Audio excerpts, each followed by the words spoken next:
So real quick, wanted to make a video to show you guys something that I ended up doing.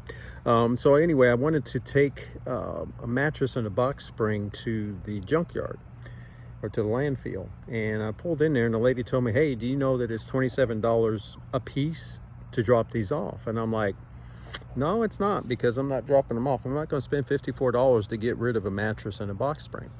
So needless to say, I thought, well, maybe Goodwill, Habitat for Humanity, but they weren't in that kind of shape to where I could give it to them. So I was like, well, let me bring them home and see what I can do. So I decided to try to salvage them. So the mattress, I ended up basically kind of taking a blade and just cutting the liner completely off, you know, the cover, which you end up with just a lot of foam. So if you wanted to use the foam for like upholstering or something in that regard, maybe you want to just make a little pillows or something, it's actually really good foam, and the mattress cover kept everything from really getting any type of stains or anything on it. So it was actually in really, really good condition. So that's an option for you. And you can take a jigsaw and cut it, or a blade, and just cut it to square to fit to whatever it is. So that's kind of neat. But the thing I really liked was the actual box spring, and I'll show you what I mean. So I ended up taking that apart, and I ended up with these pieces here. So first was the wood. I ended up cutting the edges off of it, or the ends, because it had just split. So I ended up with some pretty salvageable wood. And you also got these pieces here that give you, if you can use it like what I'm doing with this chicken roost, this could be a nice roosting area, or the edge there could give you a place to actually, if you're going to set like books or pictures or something, that gives you that little piece there. But what I thought was pretty cool was actually ending up with a moving blanket, which, you know, amazing shape. So you can use this for packing or whatever you want to use it for as a moving blanket.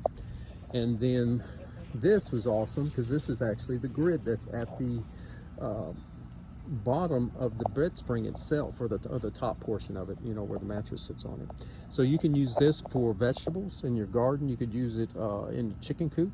You could use it like a cattle fence. And if you think about it, you're throwing away the box spring anyway, so now you just end up with pieces that are highly usable for other things. And it comes with these other little metal pieces, which are here, which I still haven't quite figured out if they're got any use to them, but this is what actually gives the support for the actual box spring, because it sits like that, and then it, you know, the weight is pushed on that by the actual mattress. But just thought I'd share this with you guys. I think that's actually really super cool. You never know, because this was going to go in the trash, and I literally got 3 highly usable pieces out of it. And if I was reupholstering something, I would ended up with all this foam that I could use for reupholstering. So think about it, you know, before you dump something, before you take it to the junkyard, think about what may be usable out of it. You're coming into a time in this economy where this is going to become highly useful to resalvage or reutilize things that you currently have, because you're taught to throw things away. But there is possibilities to get something out of what you're about to get rid of. Get rid of it if it's junk, but if it is something like this, what I just showed you, that's that's pretty amazing. Because if you get like a cattle fence, something like what that grid is, those things, they're ridiculous. I've got 2 in the back, and they're not cheap. I mean, they're not cheap. I think they were like 50 bucks or something a pop, so they're not cheap. The box spring is already paid for. It's years old, but these pieces are still in good shape. So anyway, I thought I'd share that with you guys, and I hope you all have a blessed day. Peace.